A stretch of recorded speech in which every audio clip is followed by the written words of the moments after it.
Fulani.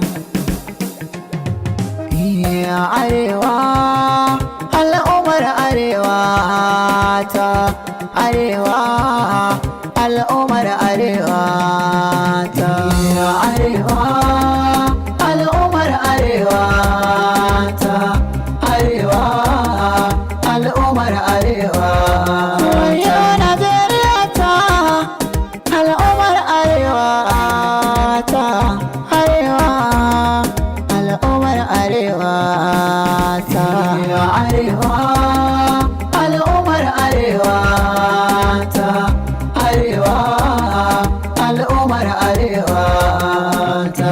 A yanzu dai al'ummar arewa ba mai ta cewa ku ta yana yau mutan arewa ake kashewa. Najeriya babu mai hanawa cikin arewa, to me yasa daga mutan arewa ake kashewa cikin ƙasar nan? Wa me mukai ne al'ummar arewa? Arewa, al'ummar arewa ta arewa, al'ummar arewa ta.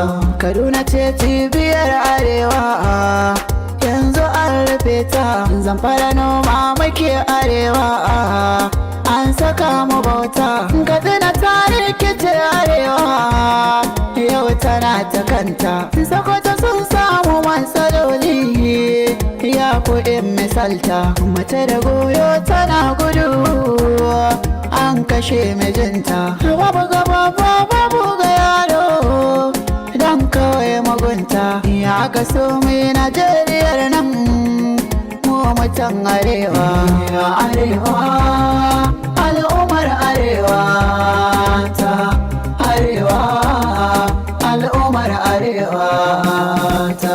Muka duba Arewa nan ma an kashe arewa, an hana noma, an hana kiyo.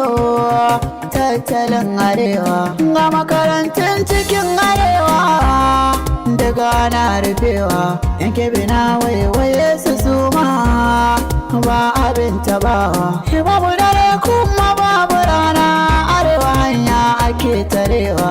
Wasu su ce matsalar Fulani, wasu su ce matsalar Hausawa. Fulani Hausa duk guda ne mu a cikin yankunan arewa. Hausa Fulani arewa zan so mu gane juna muke kashewa. Arewa, al'ummar arewa ta arewa, al'ummar arewa ta. Arewa ba sarakuna ne ko kuma ba masu magana ne. Arewa ba ma da malama ne ko kuma ba ma da gwamnatin ne. An ci amanar mu yan arewa ga jama'ar tamu nan tsugunne. Mun rasa komai mun rasa kowa, garin mu an karkashe mutane. Babu abinci ga tallakawa, ga shanai manna kone. Babu dare kuma babu rana, ana kisa mu fa yan adam ne. Zubar jini ya zama sana'a a yankunan namu, me yasa ne?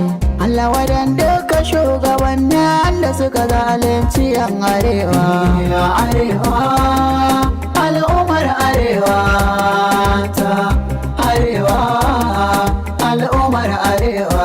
Masojojin mu an kashe su, ga 'yan sandan mu an kashe su, ga likitocin mu an kashe su, asibitocin mu an rufe su, ga makiyayan mu an kashe su, dabbobin nasa an rage su, ga shi manoman mu an kashe su, gonakin babu mai kula su. Yan kasuwar tamu an kashe su, ga kasuwannin ana gudun su, ga malaman mu an kashe su, ga makarantun mu an rufe su. Direbobi ana kashe su, matafiya kuma ana rasa su. Allah sarki mutan arewa, wayo ne mutumin arewa. Wani mahaifinsa ya rasawa, wani ko innarsa ya rasawa, wani ko matarsa ya rasawa, wata wata mijin nata ta yi rasawa, ga wata tararsa saurayi, wani budurwarsa ya yi rasawa, wani ko ya rasa kowa da komai da sanadin rikicin arewa. Allah kai kai mutan arewa, masu kuɗi har da tallakawa, ka kawo ƙarshen faɗan arewa. Allah kai maka roƙo arewa, al'ummar arewa ta, arewa, al'ummar arewa ta, al'ummar arewa. Hausa Fulani.